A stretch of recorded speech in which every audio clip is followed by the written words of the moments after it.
अस्सलाम वालेकुम। उम्मीद है आप सब खैरियत से होंगे। हम आपके इल्म में कि हमने लेक्चर का आगाज़ क्या रखा है क्लास 10th मैथमेटिक्स के हवाले से, जिसमें हमने अभी तक देखा है कि इस लेक्चर में हम आज देखेंगे किस तरह हम कंपोनेंट डिविडेंड थ्योरम को स्टेटमेंट करते हैं, उसको हम स्टेट करते हैं। 2 नंबर अक्सर आ जाते हैं बोर्ड एग्ज़ाम में क्लास 10th के मैथ के हवाले से।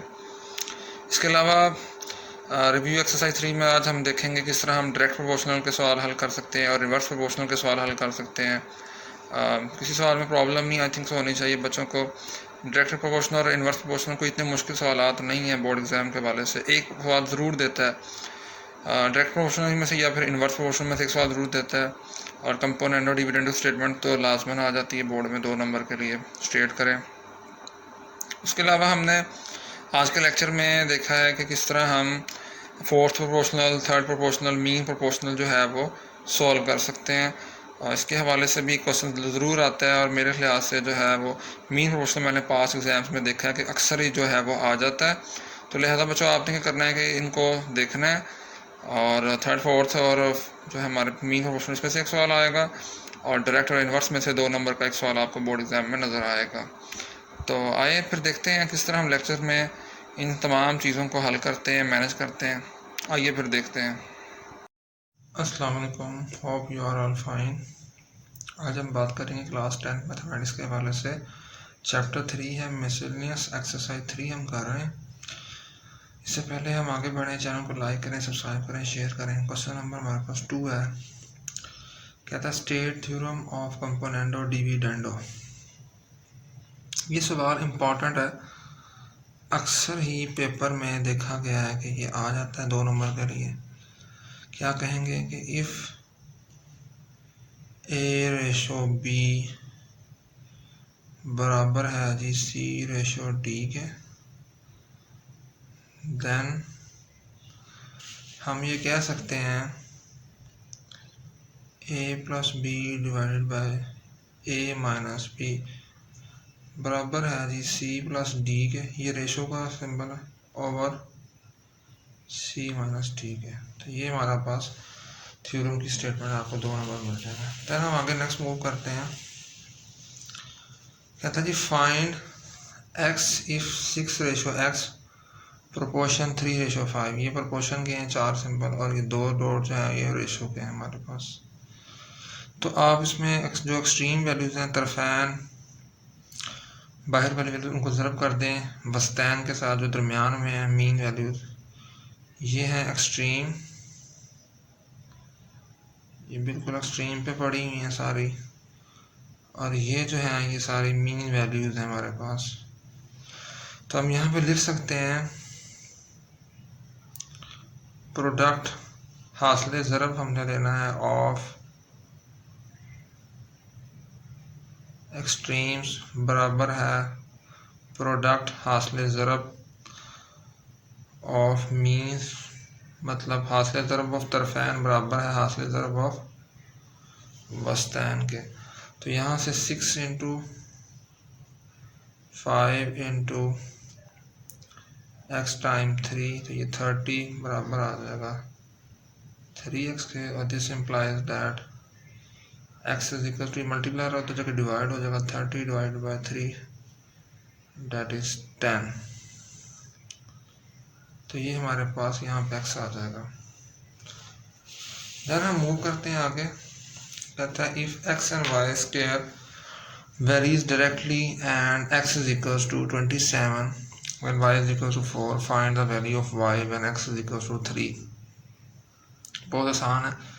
एक्स और वाई के दरमियान रिलेशन क्या है? डायरेक्टली रिलेशन है हमारे पास। तो हम यहाँ लिख सकते हैं वाई स्क्वायर डायरेक्टली प्रोपोर्शनल का ये सिंबल होता है एक्स के। तो यहाँ से हम मज़ीद आगे ले सकते हैं कि जी वाई स्क्वायर, इसको प्रोपोर्शनलिटी से हम ख़त्म करेंगे तो क्वालिटी आएगी और कांस्टेंट के एक्स। ये हमारे पास एक इक्वेशन बन गई। सो इसमें एक्स 27 पुट करते हैं, वाई 4 पुट करते हैं। यहाँ पे लिख सकते हैं कि x क्या करेंगे, put x is equal to 27 and y is equal to 4। तो पुट करके देखते हैं इसमें जी। यह आ जाएगा 4 स्क्वायर बराबर आ जाएगा k time 27 so this implies that 16 बराबर है k टाइम 27 और यहाँ से k क्या आ जाएगा 16/27। सो ये k आ गया। अब इसको हम पुट कर लेंगे 1 में, तो हम यहाँ लिख सकते हैं पुटिंग इन 1 वी गेट। हमें क्या गेट होगा हम देखते हैं आगे जो है मूव करके कि यहाँ से जब पुट करेंगे तो ये y square equals to 16/27 x आ जाएगा। तो हम यहाँ लिख सकते हैं वाई स्क्वायर इक्वल्स टू, ये हमने देखा ये था 16/27, तो ये आ जाएगा, यहाँ पुट करेंगे 16/27 x हो जाएगा। तो ये हम पुट कर लेंगे यहाँ पे Y square equal to 16/27x, ठीक हो गया। 16/27x हमने पुट कर लिया। लेकिन वो कहता था जी y मालूम करें व्हेन, कब, ये हम पीछे स्टेटमेंट में देख रहे थे अभी, उसने खुद ही कहा हुआ है कि जब हमारे पास x जो है वो 3 हो, तो हम यहाँ पर x क्या पुट कर लेते हैं 3 when x is equals to 3, तो पुट कर लें। ये हमारे पास क्या आ जाएगा बच्चों, वाई स्क्वायर बराबर है 16/27 ज़रब 3। अब देखिए यहाँ पे 3 कटिंग हो जाती है 27 से 9 के टेबल पे, तो this implies that y square बराबर आ जाएगा 16/9। टेकिंग स्क्वायर रूट, आप स्क्वायर रूट ले लें दोनों तरफ, जजर ले लें, अंडर रूट ले लें, कुछ भी कह लें, taking square root on both side, b for both and s for side. यहाँ से क्या आ जाएगा y is equal to square root लेंगे तो स्क्वायर रूट से कट जाएगा ना, तो यहाँ प्लस माइनस आ जाएगा square root 16/9 and this will give you y is equal to plus minus square root 16 4 हो जाएगा ओवर 3। ये हमारे पास यहाँ से इसका आंसर आ जाएगा। मूव करते हैं आगे। होप सो कि आपको समझ आ रही होगी सवालों के साथ साथ। और कोई प्रॉब्लम हो तो आप पूछ सकते हैं मुझे कमेंट सेक्शन में। If u and v varies inversely and u is equal to 8 v and v is equal to 3, find v when u is equal to 12। Similar है, जैसे यहाँ पे क्या आ गया इन्वर्सली का ऑप्शन आ गया, तो हम यहाँ लिख सकते हैं v इन्वर्सली प्रोपोर्शनल, इन्वर्स के लिए 1 की फॉर्म में हम लिखते हैं ओवर u। आप यहाँ पे यूज़ कर सकते हैं u inversely proportional to 1/v, तो कोई फ़र्क नहीं पड़ेगा इससे आंसर पर। तो यहाँ बन जाएगा v is equal to k/u, इसको हम कह सकते हैं इक्वेशन नंबर 1, ठीक हो गया। यहाँ पे अब u कहता है पुट कर लें, u is equal to 8 put कर लें, v इज इक्वल टू 3, तो ये हमारे पास क्या हो जाएगा 3 इज इक्वल टू k/u, यहाँ पे 8 पुट होगा, तो यहाँ से बच्चों k क्या आ जाएगा 3 टाइम्स 8, ये 24 आ जाएगा k हमारे पास, ठीक हो गया। k 24 आया तो इसको पुट कर लेते हैं अब, पुटिंग इन 1 वी गेट। सो देखें बच्चों v is equals to 24/u। अब वो कहता है कि u 24/u तो बन गया है, k की हमने वैल्यूज को पुट किया, ये जो k आया था हमारे पास तो पुट किया k की जगह 24/u हो गया और यहाँ पे v हो गया। अब हमने मालूम करना है v जब हमारे पास u हो, कहता है v मालूम करें इफ जब u क्या हो 12, u क्या हो 12। तो इसमें कोई मसला नहीं है, इसको हम देख लेते हैं। जब हमारे पास v मालूम करें जब हमारे पास u क्या हो 12, तो देखें बच्चे इसको हम कैसे मालूम कर सकते हैं, u को 12 पुट कर लें, तो 12 का टेबल 24 कितने पे कट हो जाएगा, डेफिनेटली वो 2 पे कट होगा। तो v इज इक्वल टू 2 जो है हमारे पास इसका आंसर आ जाएगा। तो ये हमारे पास था जी अभी तक जो क्वेश्चन हमने सॉल्व किए। देन हम मूव करते हैं आगे। Find a fourth proportional, find a 4 proportional to 8, 7 and 6। इसमें से भी एक प्रॉब्लम आ जाता है, कभी फोर्थ प्रोपोर्शनल, कभी थर्ड प्रोपोर्शनल, कभी मीन प्रोपोर्शनल। तो हम कहेंगे according to given condition, according to given condition 8:7 proportion 6 तनासब प्रोपोर्शन होती है। हमारे पास x कह देंगे, हमारा जो फोर्थ होगा उसको हम x सेलेक्ट कर लेंगे। तो फोर्थ प्रोपोर्शनल क्या होगी आपकी, फोर्थ प्रोपोर्शनल वो आपकी x है जो हमने लेट कही है। आप उसी तरह बाहर वाले रकमों को बाहर तरफ देंगे, अंदर वाले रकमों को अंदर तरफ देंगे, तो हमारे पास यहाँ से जो x है फोर्थ प्रोपोर्शन जिसको लेट किया हुआ है वो हमारे पास निकल आएगा। तो ये 8 × x बराबर आ जाएगा 7 × 6। 8x यहाँ से क्या आ जाएगा, 7 8 7 6 56, 7 6 42। तो यहाँ से x क्या आ जाएगा 42/8। तो ये कटिंग हो जाएगी, यहाँ पे सिंप्लीफाई हो जाएगा, 2 2 दा 4, 2 1 दा 2, 2 4 दा 8। तो ये क्या आ जाएगा 21/4 हमारे पास इसका आंसर आ जाएगा। देन नेक्स्ट मूव करते हैं, find a mean proportional to 16 and 49। ये एक इम्पॉर्टेंट क्वेश्चन है। मीन प्रोपोर्शनल मेरे हिसाब से इम्पॉर्टेंट है, बोर्ड में अभी अक्सर मैंने देखा है, वैसे ये आया होता है सवाल, मुश्किल नहीं है इतना। फाइंड अ मीन प्रोपोर्शनल जो हमारे पास बच्चे देखें, मीन प्रोपोर्शनल टू 16 एंड 49। तो कैसे निकालेंगे, यहाँ पे मीन प्रोपोर्शनल तो एक्सलेक्ट कर लेते हैं। मीन प्रोपोर्शन नाम आप कोई भी दे सकते हैं, एक्स कर लें, वाई कर लें, लेट कोई भी नाम इसमें ले लें, टी ले लें, यू कोई भी नाम ले लें। तो हम यहाँ लिख सकते हैं, इसमें अब एक्स जो है मीन प्रोपोर्शन में हम रिपीट करेंगे, तो इसको हम यूँ लिखेंगे 16:x प्रोपोर्शन x:49। उसी तरह बाहर वाली रकमें तरफैन को ज़रब देंगे और बस्तैन को ज़रब देंगे, मतलब अंदर वाली रकमों को ज़रब देंगे। 16 × 49 is equal to x cross x। ये हमारे पास आ जाएगा, दिस इम्प्लाइज दैट x² बराबर आ जाएगा, ये हमारे पास जब इसको ज़रब देंगे तो ये 728 गालबन आ जाएगा आपके पास। ये हमारे पास 728 आ जाएगा। दिस इम्प्लाइज दैट, अब इसका स्केयर ख़त्म करेंगे, यहाँ से x जो है, फिर भी आप चेक करें कैलकुलेटर से, 49 × 16 आई थिंक सो 728 ही होता है। इसको जब सॉल्व करेंगे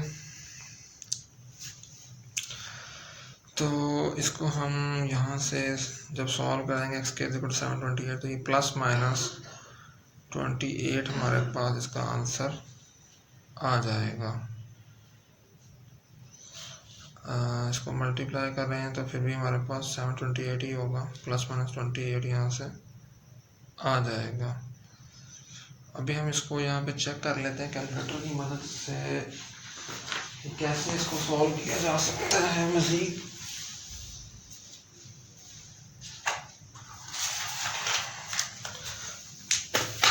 ये हमारे पास कैलकुलेटर आ गया है, हम इसको चेक कर लेते हैं। यहाँ पे 16 × 49 ये आ जाएगा 784, सॉरी ये हमारे पास, इसको मैं थोड़ी सी करेक्शन कर दूँ, ये 784 हो जाएगा। और देखें जब इसका कैलकुलेटर में हम स्क्वायर रूट लेंगे 784 का तो वो 28 बनेगा, यू कैन सी हेयर। सो यहाँ हम कह सकते हैं कि 28 अब यहाँ पे लिखा जा सकता है। अब आगे मालूम करना है, find the third proportion to 28 and 4। तो ये कैसे करेंगे, ये भी इतना मुश्किल नहीं है। उसी तरह हम according to given condition, according to given condition हम यहाँ पे कह सकते हैं let third proportion be x, let third proportion, आप ये अलग से लाइन लिखें तब भी ठीक है, ना लिखें तब भी कोई मसला नहीं। Let third proportion be x, कोई भी आप लेट कर सकते हैं, वाई जी जो भी आपका दिल करे। तो हम इसको लिख सकते हैं 28/4 प्रोपोर्शन 4/x।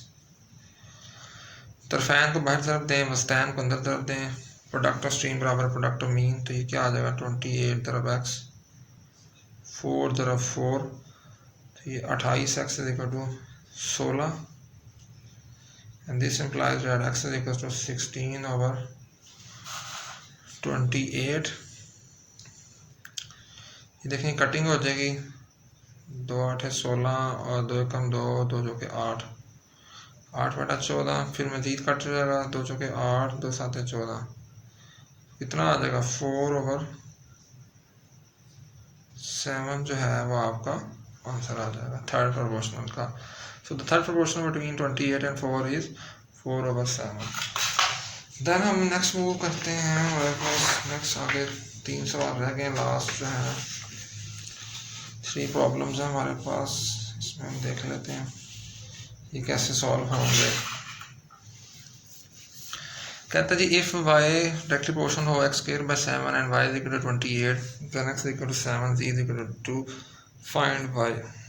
पहले होता था लग फाइंड y के लिए अलग से भी वैल्यू देता था, वो उसने नहीं किया, अब पहले उसने इतनी सारी वैल्यू दे दी हैं 3, इसमें पुट कर लेंगे, वहाँ से k निकालेंगे और उसमें पुट करेंगे k को दोबारा से, और फिर वहाँ से हमारे पास y निकल आएगा। चलो देखते हैं, प्रोपोर्शनलिटी साइन खत्म करने के लिए हमारे पास इक्वलिटी साइन आएगा k x square over z।